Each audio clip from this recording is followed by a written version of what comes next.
Bonjour chers internautes, bandeko nyonso balandaka mwana mboka Trésor Lumbu na kati ya Yoka Base TV. Bandeko bamemela biso ba suggestion ba remarque na bango poeteto koma na perfection na nzela communication. Nil par ailleurs bolanda biso na Yoka Base TV. Bato nyonso basutena Fati. Bato nyonso basutena ka Trésor Lumbu. Bato nyonso balingaka ete Trésor Lumbu na communication na ye ndenge bato mususu ba inventanga balbaga mwana mobali oyo na explication ya constitution nil par ailleurs bolanda biso na kati ya Yoka Base TV sans polémique, sans rancune. Donc tozana aw voilà ndé yango tobike bandeko bolanda biso abe chole tozomona ete Trésor Lumbu nazali permanent na Yoka Base. Chaque jour il y a l'émission débat républicain kotali sabatu ba évolution pe ba programme idée ya président Félix Tshisekedi envers la nation congolaise. Merci beaucoup une fois de plus na bandeko ba soutenir Rabiso. Je demande pardon pour les spectacles de désolation que nous avons offert dans le cadre d'une certaine plateforme de confession religieuse. La parole de Donatien Choli nde yangwana tozo décortiquer yango. Pourquoi lelo tolingi total ça na peuple congolais pardon ya Donatien Choli. Premièrement na yebisi ndeko nyonso mama papa elenge olanda mona mboka Trésor Lumbu. On dit que Trésor Lumbu asa communicateur na bino akoki ko trahir te. On dit vraiment que Trésor Lumbu ndenga zabo a soutenu président Félix Tshisekedi te pour président Félix Tshisekedi comme chef de l'État. Mais c'était parlementaire debout depuis l'opposition où papa Etienne Tshisekedi wa Mulumba était vivant. Ndima ke makambo biso tolobaka ezala ya solo. Pourquoi na bandi bo pona linko tel sabato ete pardon baboya kate du fait que Donatien Choli à comprendre que maloba o biso tozala ki koloba maloba o ba communicateur a IDPS ba koloba que église au lieu ezala au milieu de village ne balobaka église et comme kolia mbongo ya opposition na Kabila faut bateka nation. Et aujourd'hui Donatien Choli a senga pardon na bandeli pour la meilleure compréhension. Je demande pardon au peuple congolais. Ce sont des propos de Donatien Choli, le secrétaire général de la CENCO, qui veut dire Conférence épiscopale nationale du Congo. Son secrétaire général, c'est Donatien Choli. Viva propos nyonso abimisa. Bamaloba nyonso négatif abimisa contre les chefs de l'État, contre le peuple congolais. Aujourd'hui, Donatien Choli à parvenir qu'au Senga pardon en disant je demande pardon au peuple congolais pour les spectacles de désolation que nous avons offert dans le cadre d'une certaine plateforme de confession religieuse. Pourquoi la bandeli pour raconter ce peuple congolais tant on doit reconnaître mabe nae mabe wana faut elimbisama nga personnellement loko la président Félix Tshisekedi maboko pembe ezali na guerre to polémique entre la politique et l'église catholique, entre l'état congolais et l'église catholique, entre les institutions de la République démocratique du Congo et l'église catholique. Polémique moko kunezate.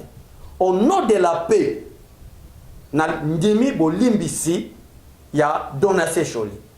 Menacé na peuple congolais que voilà Donatien Choli aye asengi bolimbisi. Yango na lobi te peuple congolais bolimbisi ya Donatien Choli, qui est le secrétaire général de la CENCO, nga personnellement nandimi yango. Président Félix Tshisekedi, je crois en tant que moi n'ensemble pas Bossani. D'ailleurs, il y a un jour passé où président Félix Tshisekedi a mis avec nous. Mais j'ai un problème, j'ai une préoccupation par rapport à la demande de pardon. Il y a Donatien Choli. Nazo expliquer bien.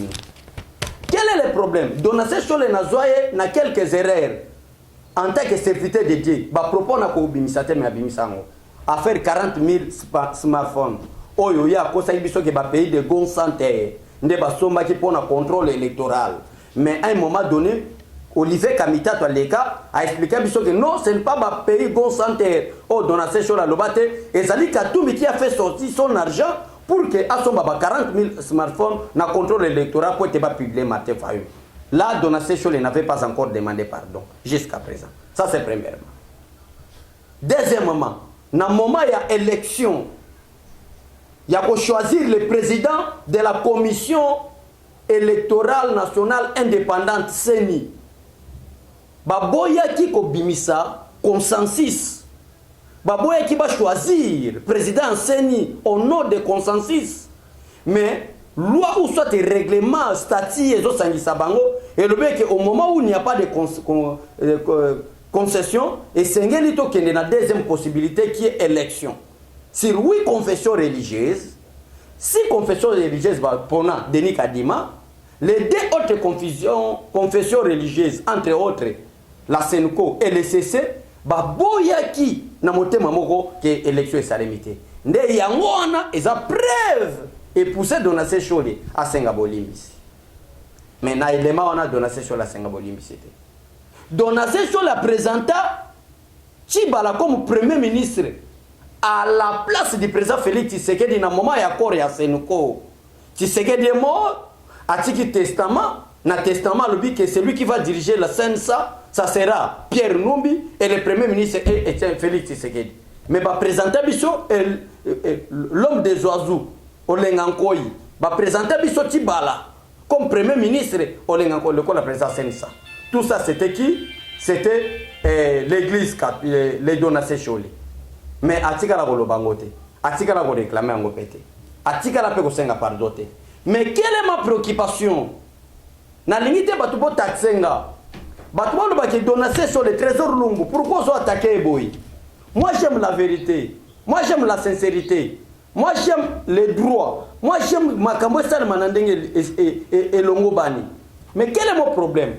Au moment où donation sur le peuple congolais l'andanga malamu demande pardon, je voulais maintenant savoir que cache donation sur les derrière ces propos. Que cache donation sur les. Ce que les alliés étaient parce que les bande kobele ba benginga. Balbi mona mboka trésor lumbu.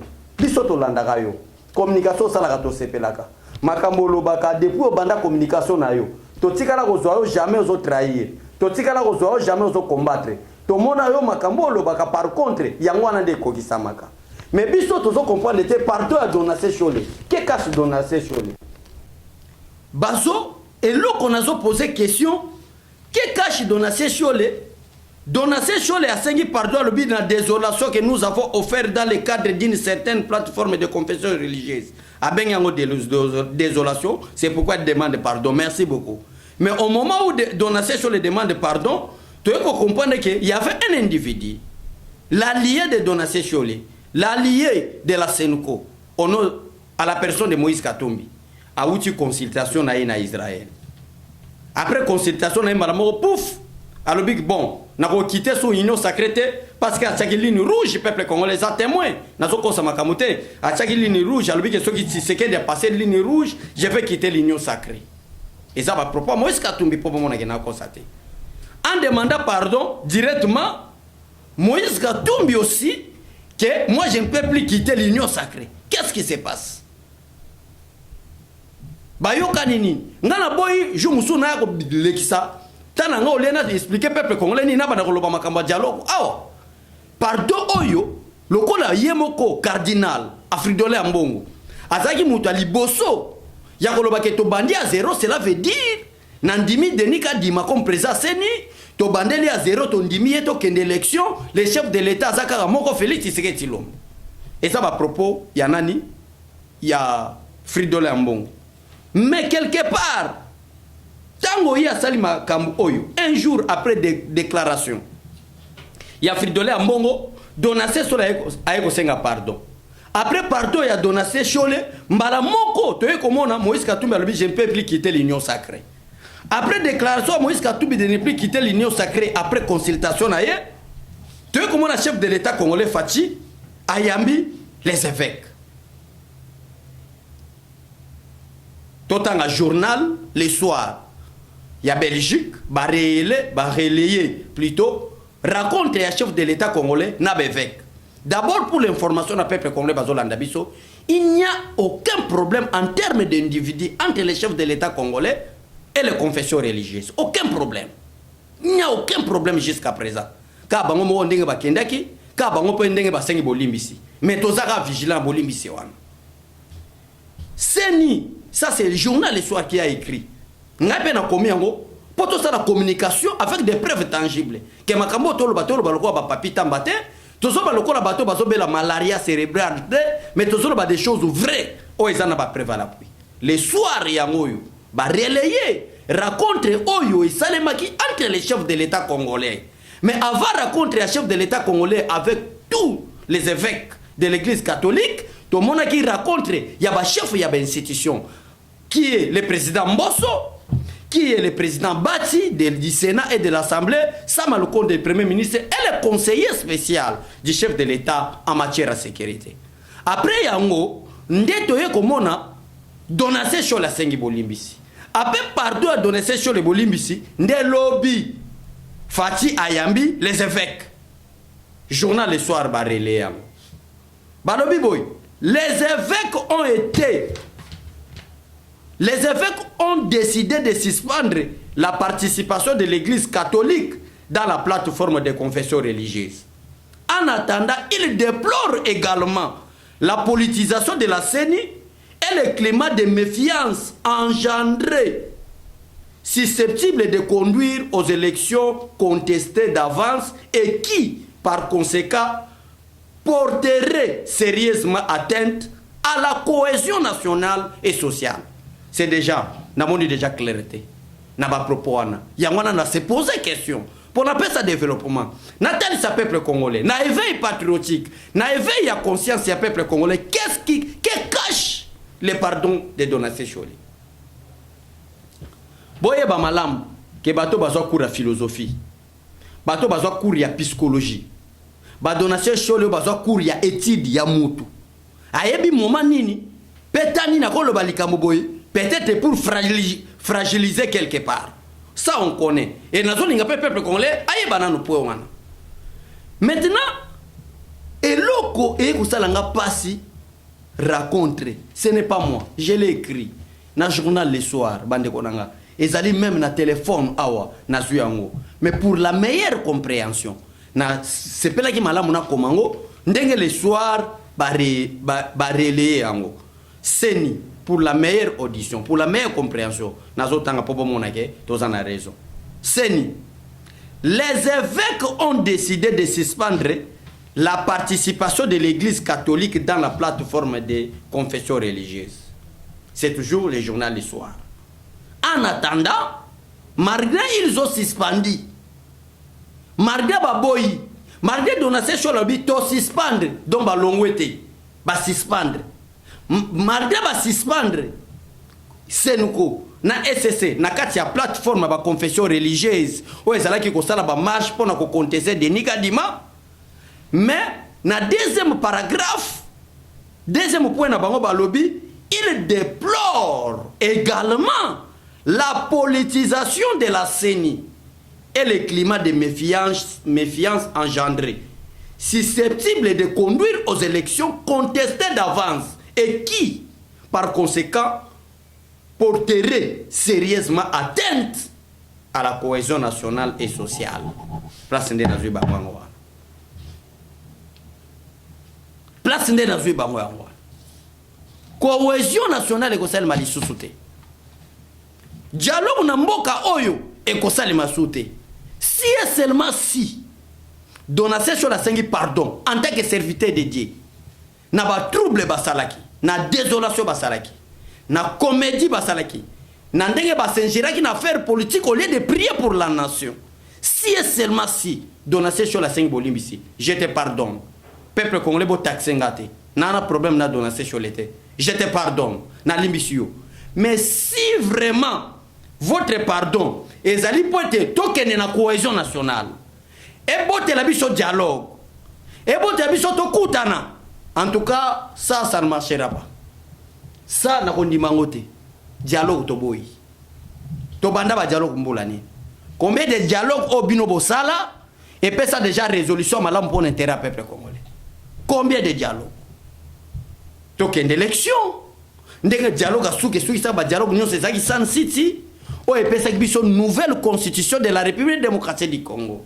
Oh, et organisé l'élection en 2006, 2011, 2018. C'est toujours cette même constitution. Oh, comme politique, ça là qui est San City.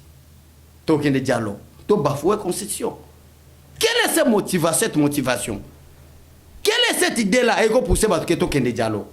Et ça, biblique comme il y a le kouta, ne y a moins de qui ceux qui pardonnent, l'andanga malam.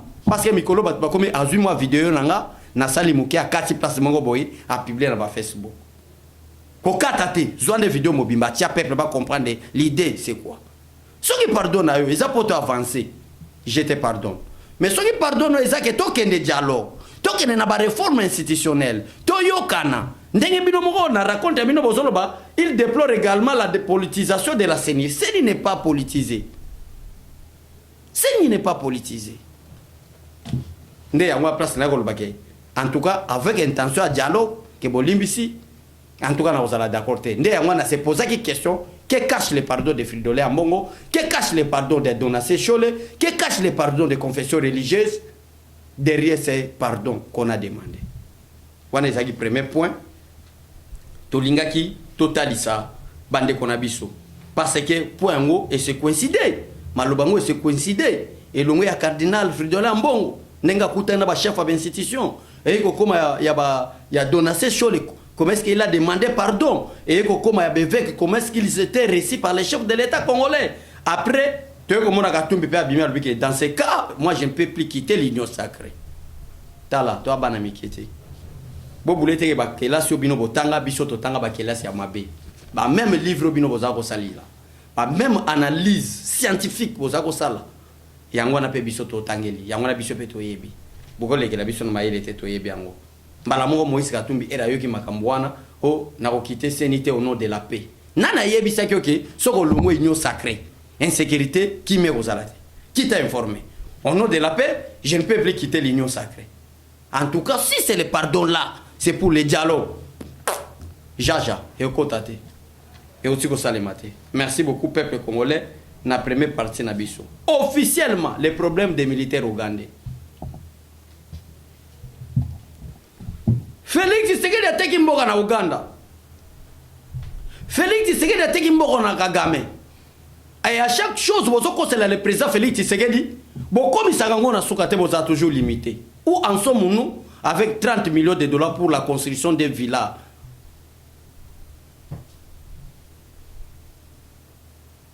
Village, Kagame a un village moderne na Est. Où en sommes-nous? Où en sommes-nous, peuple congolais? Et ça nous pousse. Ya ko reconnaître banano bazana esprit patriotique to tonga mboka kende liboso banano balingi ba détruire mboka. Kagame alingi apesa président Félix Tshisekedi ba militaire pour stabiliser l'est de la République démocratique du Congo. Mais il n'y a même pas une semaine passée que nos vaillants militaires bakangi ba commander rwandais na sol congolais et pour ça qui ambassadeur rwandais aux États-Unis d'Amérique a déclaré que l'insécurité à l'est de la République démocratique du Congo c'est Paul Kagame. Félix Tshisekedi Zotekamboka Paul Kagame, Toboiba militaire à Paul Kagame. Est-ce que vous connaissez, vous lisez les lois de la République? Est-ce que vous avez les lois de la République? Est-ce que vous comprenez comment les militaires étrangers bakoki kota na sol ya mboka na biso? Est-ce que vous pouvez procéder? Maintenant elongwe Paul Kagame, elongwe village moderne o Paul Kagame linga pesa biso $30 bo bandaka likambo. Mais likambo ndenge bo bandaka.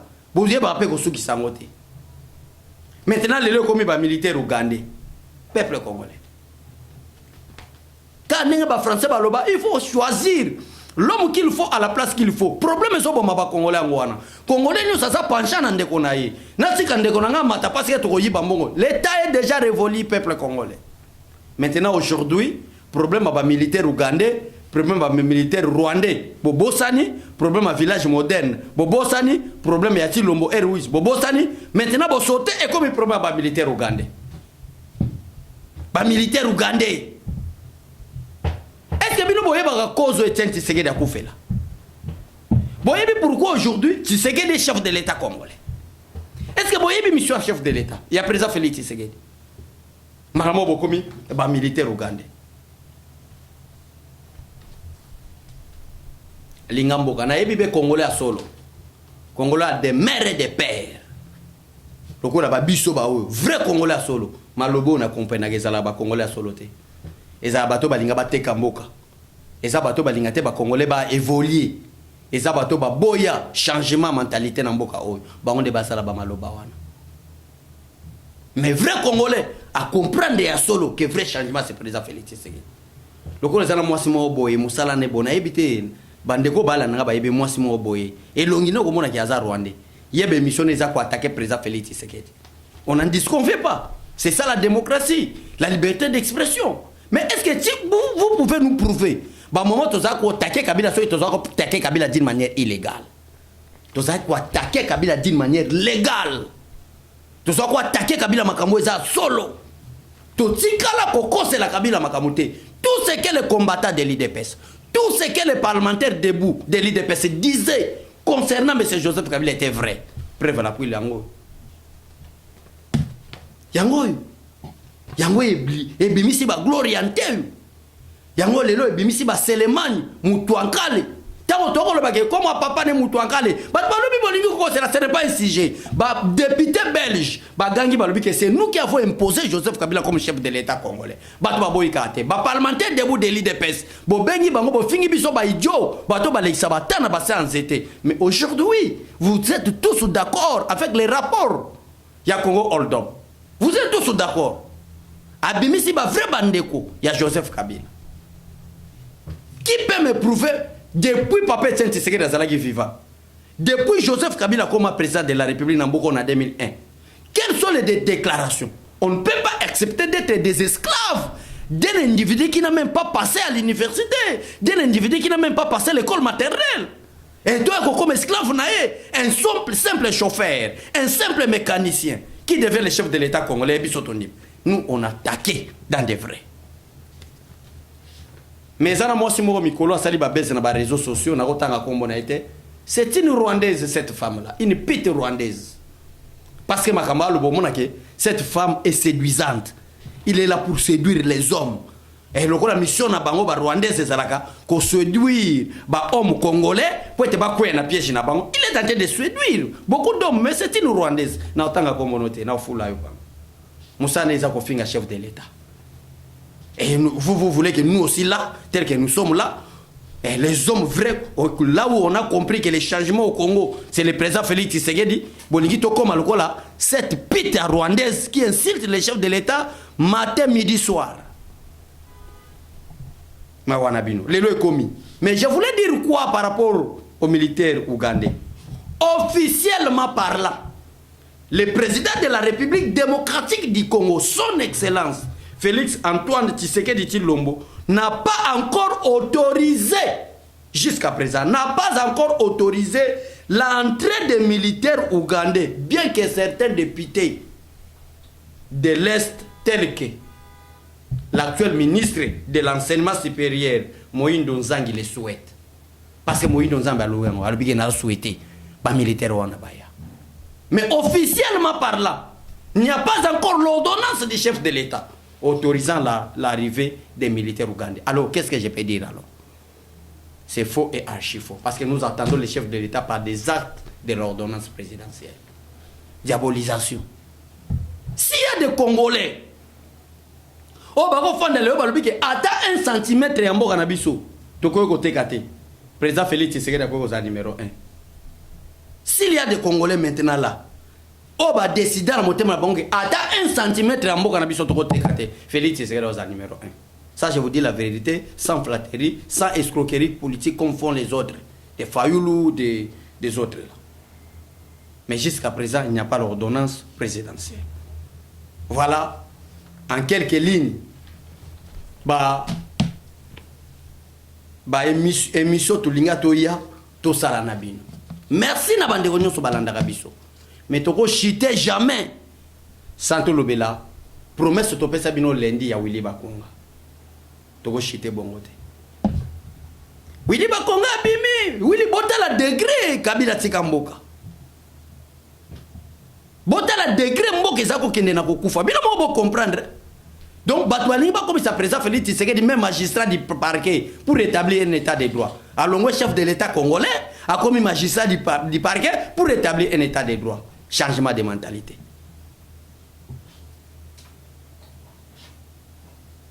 Le procureur général, longtemps Kabonner,